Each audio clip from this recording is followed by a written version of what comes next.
बिस्मिल्लाहिर्रहमानिर्रहीम। अस्सलाम वालेकुम नाजरीन, वेलकम टू माय चैनल। नाजरीन, आज मैं आपके साथ बहुत अमेजिंग टिप शेयर करने जा रही हूँ। ऐसे टिप्स आपके साथ किसी ने भी शेयर नहीं किए होंगे। इन टिप्स से आपको बहुत ज्यादा फायदा होने वाला है, किचन के कामों में भी और घर के कामों में भी। इन टिप्स पर आपके पैसे भी नहीं लगेंगे और आपका घंटों का काम मिनटों में हो जाएगा। बस आप सबसे रिक्वेस्ट है कि वीडियो को एंड तक लाजमी देखें और इन टिप्स से फायदा उठाएं। तो चलें शुरू करते हैं अपनी पहली टिप बिना टाइम जाया किए।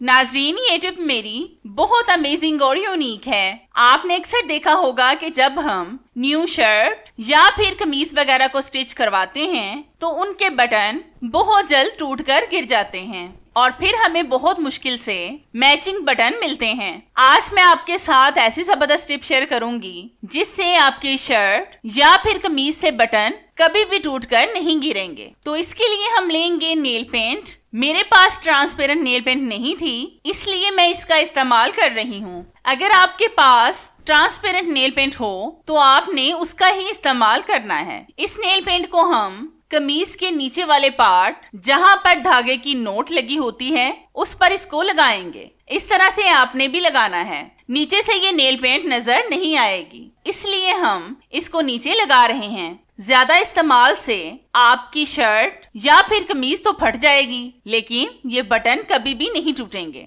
ये मेरा आजमूदा तरीका है। मैं जब भी इस तरह की कमीज या फिर शर्ट वगैरह लाती हूँ तो सबसे पहले मैं इस तरह से कमीज के बटन को गिरने से बचाने के लिए इस पर नेल पेंट लगाती हूँ। अगर आप बटन के ऊपर वाले धागे पर लगाना चाहें तो उस पर भी लगा सकते हैं, लेकिन नेल पेंट ट्रांसपेरेंट होनी चाहिए। तो ये देखें, हमने कमीज के सारे बटन्स को गिरने से महफूज कर लिया है। अब आप जैसे मर्जी इसको इस्तेमाल करें, आपकी कमीज से बटन बिल्कुल भी नहीं गिरेंगे। आप भी लाजमी एक बार इस टिप को ट्राई करके देखें, आपको इसका रिजल्ट इंशाल्लाह 100% मिलेगा। नाजरीन, बहुत से लोगों को यही शिकायत रहती है कि जब हम मॉर्निंग में पराठे वगैरह बनाते हैं तो वो क्रिस्पी, क्रंची और सॉफ्ट नहीं होते। आज मैं आपको आटा गूंद कर दिखाऊंगी कि आपने किस तरह से गूंदना है कि आपका पराठा नरम और क्रिस्पी क्रंची बने। तो इसके लिए आपने आटे में डालना है 1 टेबलस्पून घी या फिर ऑयल, जो भी आपके घर में मौजूद हो इसमें डाल दें। फिर हम इसमें ऐड करेंगे थोड़ा सा नमक। ये आप अपने जायके के हिसाब से कम या ज्यादा भी डाल सकते हैं। अब हम लेंगे दूध। इसके साथ हम आटे को गूंदेंगे। आपने आटे को गूंदते हुए पानी का इस्तेमाल बिल्कुल भी नहीं करना, क्योंकि अगर हम पानी डालते हैं तो पराठा ज्यादा नरम नहीं बनता। आप आटा तो रोजाना पानी के साथ गूंदते होंगे। आज मेरे कहने पर एक बार पराठों का आटा दूध से गूंद कर देखें, फिर आप हर रोज दूध के साथ ही आटा गूंदेंगे। अगर आप इसका पराठा नहीं बनाना चाहते तो आप इस आटे की सादा रोटी बनाकर देखें। ये फूली फूली सी और नरम बनेंगी और इस आटे को आपको ज्यादा गूंदना भी नहीं पड़ेगा। तो हमने आटे को गूंद लिया है, ये बहुत सॉफ्ट गूंदा है। मैं इससे पराठा बनाकर आपको दिखाती हूँ। तो ये देखें व्यूवर्स, इस आटे का पराठा इतना क्रिस्पी, क्रंची और सॉफ्ट बना है। आप भी इस तरीके से आटा गूंद कर पराठा बनाकर देखें, आपको ये टिप बहुत पसंद आएगी इंशाल्लाह। नाजरीन, ये टिप मेरी बहुत ही यूनिक है। आपने अक्सर देखा होगा कि जब हम नेल पेंट का इस्तेमाल करते हैं उंगलियों की स्किन पर भी नेल पेंट लग जाती है और ये देखने में बहुत बुरी लगती है। तो हम क्या करते हैं, इसको ऐसे ही किसी कपड़े के साथ साफ कर लेते हैं। नेल पेंट ऊपर से तो उतर जाती है लेकिन मुकम्मल साफ नहीं होती। तो इसके लिए जब भी आपने नेल पेंट लगानी हो तो नेल पेंट लगाने से पहले आपने अच्छी तरह से अपने नेल्स के इर्द गिर्द वैसलीन को लगा लें। वैसलीन तो हम सबके घर में मौजूद होती है। इसको हम इस तरह से अपनी फिंगर पर लगाएंगे। अब मैं आपको नेल पेंट लगाकर दिखाती हूँ। नेल पेंट लगाना तो सभी खवातीन को बहुत पसंद होता है, लेकिन अगर नेल्स के बाहर नेल पेंट लग जाए तो वो बहुत ज्यादा बुरी लगती है।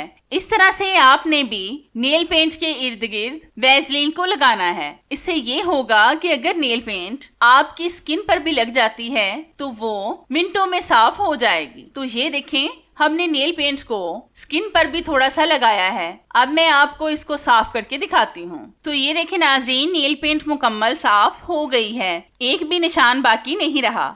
आपके भी जब नेल पेंट स्किन पर लग जाए तो वैसलीन का इस्तेमाल करें, कपड़े का नहीं। इससे आपकी नेल पेंट मुकम्मल साफ हो जाएगी। तो आप भी इस टिप को ट्राई करके देखें, आपको ये टिप बहुत पसंद आएगी इंशाल्लाह। आपने अक्सर देखा होगा कि हम लोहे की चारपाई को मार्बल या फिर फर्श वगैरह पर आगे पीछे करते हैं। एक तो वो शोर बहुत ज्यादा करती हैं और दूसरा ये कि जब हम मार्बल या फिर फर्श वगैरह पर इसे घसीटते हैं तो फर्श पर बहुत ज्यादा लाइनें पड़ जाती हैं, जो लाख कोशिश करें तब भी नहीं जाती। तो इसके लिए हम लेंगे एक स्पंज, जिसके साथ हम बर्तन साफ करते हैं। इसको हम दरमियान से काट कर इसके कॉर्नर भी काट लेंगे। मेरे पास ये पुराना स्पंज है, मैं इसका इस्तेमाल कर रही हूँ। अगर आपके पास भी स्पंज बेकार पड़े हुए हैं तो आज ही उनको इस तरह से इस्तेमाल में लाएं।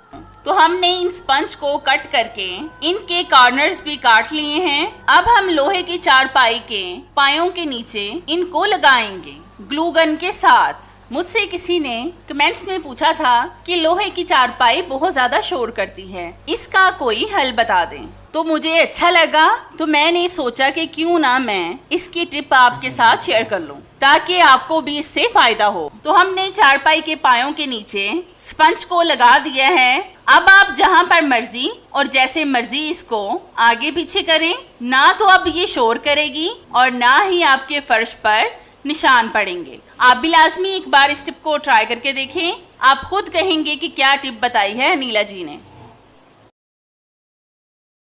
आज मैं आपके साथ ऐसी जबरदस्त टिप शेयर करने वाली हूँ जो आपको आज बहुत ज्यादा फायदा देगी। आपने अक्सर देखा होगा कि जब खवातीन घर में काम करती हैं तो उनका हाथ पानी में बार बार जाता है, कभी बर्तन धोने के लिए तो कभी कपड़े धोने के लिए। तो ऐसे में उनकी कलाई वगैरह में दर्द होना शुरू हो जाता है। या फिर अगर घर में बड़े बुजुर्ग हों तो उनके भी सर्दी की वजह से जोड़ों में दर्द रहता है। आज मैं जो आपको टिप बताने वाली हूँ उसका इस्तेमाल आप अपने घुटनों में, हाथों में, बाजुओं में और पाँव पर भी कर सकते हैं। तो इस टिप को बनाने के लिए हम लेंगे वैसलीन। थोड़ी सी वैसलीन को हम दर्द वाली जगह पर लगाएंगे और आपने इस तरह से हाथ के साथ मसाज करना है। वैसलीन तो सर्दियों में हम सबके घर में मौजूद होती है। ये हम इसलिए लगा रहे हैं क्योंकि इससे हमारी दर्द वाली जगह पर गर्माइश महसूस होगी।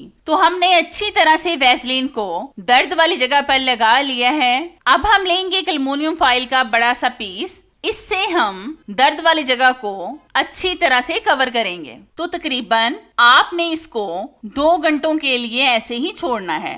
आपने एहतियात ये करनी है कि जब आप इसको 2 घंटों के बाद खोलें तो एल्युमिनियम फॉइल के नीचे पसीना आया होगा। आपने फौरन से खोलकर इसको हवा में नहीं निकालना, क्योंकि अगर पसीने वाली जगह पर फौरन से हवा लग जाए तो दर्द बढ़ भी सकता है। इसलिए पहले पसीने को साफ करें और फिर इसको निकालें। इस तरह से आपने भी अपनी मुतासरा जगह पर इसको लगाना है जैसे मैंने लगाया है। अब आप इसको 2 घंटों के लिए ऐसे ही छोड़ दें, आपका जोड़ों का दर्द मिनटों में गायब हो जाएगा। आप भी लाजमी एक बार इस टिप को ट्राई करके देखें, आपको इसका रिजल्ट इंशाल्लाह 100% मिलेगा।